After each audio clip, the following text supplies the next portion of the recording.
자, 제척기간에서 이게 시험에 34회 시험에 나왔고요.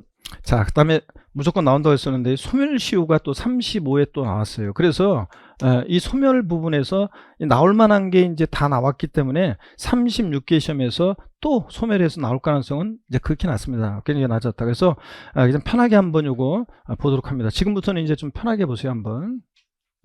자, 먼저 제척기간이요. 제척기간이라는 게 뭐냐 그러면 일정한 권리에 대해서 그 권리를 행사할 수 있는 법정 존속기간을 말하는데요. 자, 여러분 제척기간이 경과하게 되면 당의 권리는 당연히 소멸하게 되고요.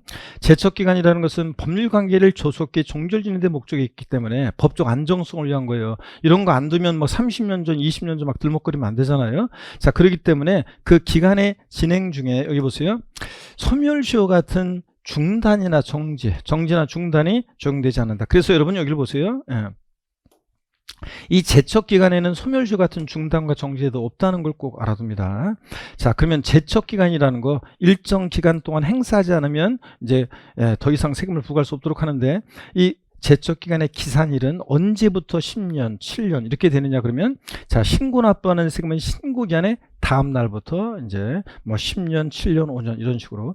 보통 징수하는 세금은요, 재산세나 종부세처럼 보통 징수하는 세금은 납세무 성립일. 아까 재산세 납세무 성립일은 언제였어요? 종합부동산세나 재산세 납세무 성립일은 언제였습니까? 화세 기준 6월 1일, 그 납세무 성립일로부터 얘네들은 이제 제척기간에 기산합니다. 자, 신고 납부하는 취득세나 양도세 같은 신고 납부하는 세금은 신고기간의 다음 날부터, 재산세나 종부세처럼 보통 징수하는 세금은 납세무 성립일로부터 10년, 7년, 5년 이렇게 제척기간이 기산합니다. 요거 뒤바꿔 가지고 자, 이렇게 시험 문제 또 나온 적도 있습니다. 그래서 재산세 같은 세금은, 재산세는 신고기간의 다음 날로부터 뭐 10년, 뭐 5년 지나면 더 이상 부과할 수 없다. 이러면 틀려요. 신고기간의 다음 날부터가 아니라 재산세는 납세무 성립일로부터입니다. 아셨죠? 이런 거. 자, 아직은 뭐 올해 시험에서 또 출제할 가능성이 없지 않기 때문에 한번 뭐 달달 외우려고 하고 막 지금 막 굉장히 막 저기 스트레스 받지 말고 편하게 봅니다. 자, 근데요, 국세 제척기간 한번 보겠습니다. 자, 종합부동산세나 양도소득세 같은 대부분의 국세는요, 사기 그 밖에 부정한 행위로 조세를 포탈한 것 경감받았다. 사기쳤다. 몇 년이요? 10년간 부과할 수 있습니다. 자, 어떤 수강생분이 교수님, 제가 다운계약서 써서 양도세 신고했거든요. 4년 좀 지났으니까 별일 없겠죠? 이렇게 묻는 분. 몇 년 동안 별일 없어야 돼? 10년간이야. 그러니까 10년간 부과할 수 있습니다. 자, 다운계약서 썼다, 사기쳤다, 10년간이요. 자, 그 다음에 법정 신고기한까지 신고서를 제출하지 아니했다. 무신고의 경우는 7년간 부과할 수 있습니다. 무신고는 7년. 그 밖의 경우 원칙적으로 나머지는 몇 년이요? 5년간 부과할 수 있습니다. 자, 그래서 뭐 종합부동산세나 재산세 같은 세금들 사기친 거 아닌다면은 일반적으로, 자, 재산세나 종부세 같은 세금은, 자, 언제냐면 납세무 성립일이요. 신고 납부기한의 다음 날이 아니라 납세무 성립일로부터 5년간 부과할 수 있습니다. 5년이 지나면 더 이상 세금 부과할 수 없도록 합니다. 자, 그러면 제척기간 요거요, 보겠습니다. 10년, 7년, 5년인데 여러분 땡벌 노래 아시죠? 기다리다 지쳤어요 땡벌 땡벌. 노래방 가면 누군가 하는 사람은 꼭 불러. 하여튼 뭐 그냥 뭐 그 연령과 상관없이 노래방 갔다 연말에 그럼 누군가 하는 사람은 꼭 땡벌을 부르더라고요. 그래서 뭐 기다리다 지쳤어요 땡벌 땡벌. 그러면 또 누가 부르면 이거 뭐죠? 땡벌 이걸 또 후렴구를 넣어줘야 돼. 가만히 있고 그러면 매너가 아니잖아요. 그래서 뭐 기다리다 지쳤어요 그러면 옆에 앉아있는 사람들이 땡벌 땡벌 한 번씩 해줘야 되잖아요. 자, 보세요 여러분들. 사기 쳤다 몇 년? 아유, 후렴을 넣어줘야 된다니까. 이거 안 넣어주면 매너가 아니라니까. 자, 여러분, 사기 쳤다 몇 년? 10년. 무신고는 몇 년? 7년. 나머지는 몇 년? 5년입니다. 이렇게 해서 10년, 7년, 5년. 사기 쳤다 10년, 무신고는 7년, 나머지는 5년. 자, 이렇게 해서 여러분, 자, 10년, 7년, 5년입니다. 근데 여러분요, 여객거래예요. 여객거래라는 게 뭔지 참고적으로 보세요. 여객거래라는 것은 우리가 국제거래라고 했었던 것을 여객거래로 명칭을 바뀌었는데, 왜 바뀌었냐면 이런 것 때문에 그래요.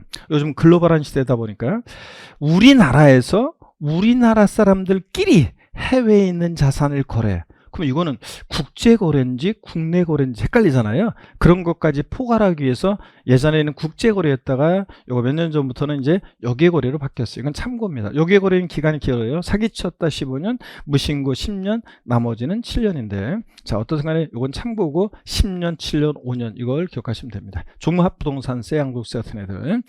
자, 그 다음에 상속세, 증여세. 이것도 참고적으로 보세요. 상속세나 증여세, 부담부 증여시 소득세. 여러분, 우리가 이제 부담부 증여라는 것을 여러분 다음 주에 배우게 될 건데, 취득세에서 부담부 증여시 소득세를 살짝 설명드립니다. 그냥 소득세, 양도소득세 제척기간은 사기쳤다 몇 년? 10년.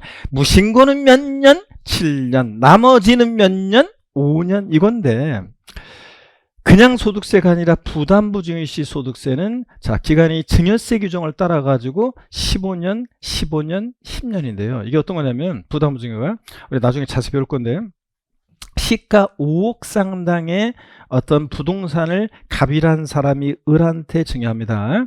근데 그 5억 상당 부동산에는 갑이 은행에서 빌려 쓴 차입금이 있어요. 저당권이 3억 원의 저당권이 설정되어 있습니다. 또는 5억짜리 주택을 증여하는데 거기에 3억 원의 전세권이 설정되어 있습니다. 전세금도 갚을 돈이죠. 자, 갑이라는 사람이 을한테, 야, 을, 왜?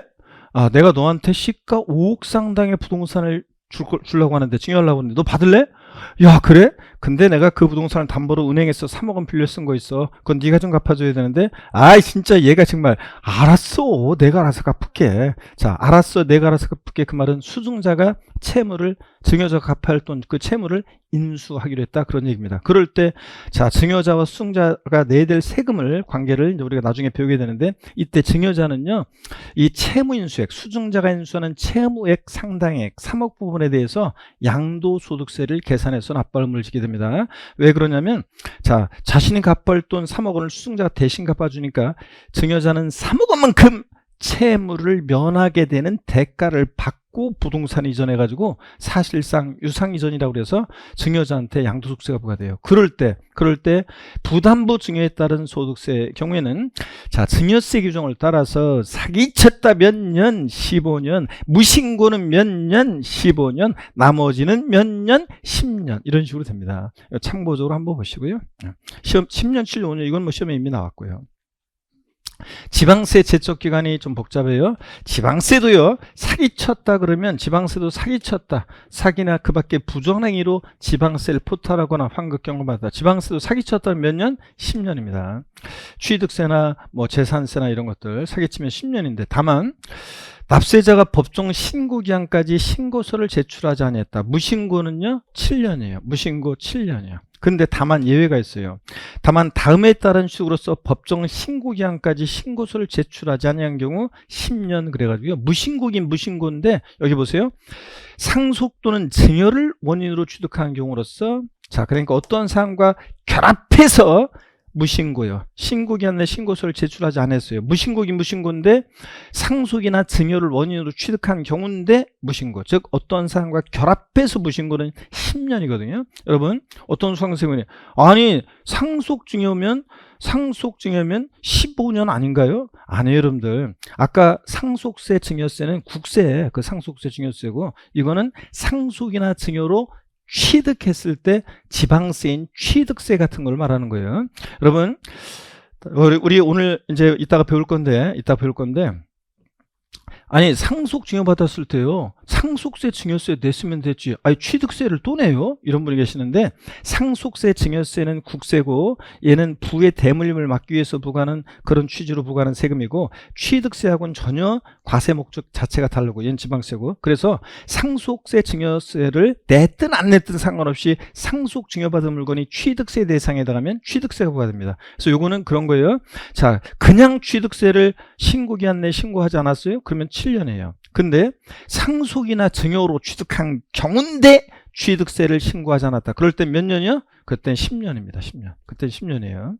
자, 그래서 이걸 외우는 게 부담부 중에도 포함해서 부담부 중으로 취득했을 때도 포함해서 하여튼 뭐 어떤 사항과 결합해서 무신고는 10년입니다. 이걸 외우는 게 아니라 뭐 참고에 이것도 그냥 무신고긴 무신고인데 어떤 사항과 결합해서 무신고 나왔다 몇 년? 10년입니다. 그냥 어려울 거 없어요. 그냥 취득세를 그냥 법정 신고기한내 신고 제출하지 않았다. 그럼 7년이에요. 근데 뭐 상속이나 증여로 취득한 건데 어쩌고 뭐 부동산 실명법에서 하여튼 어떤 사항과 결합해서 무신고 나왔다 몇 년? 10년입니다. 이렇게 한번 보고 갑니다. 올해는 뭐 중요성이 확 떨어져 가지고 그 밖에 나머지 경우는 5년입니다. 그래서 지방세도 10년, 7년, 5년, 사기쳤다 10년, 무신고 7년, 나머지는 5년인데 다만 어떤 사항과 결합해서 무신고 나왔다 몇 년? 10년. 요거.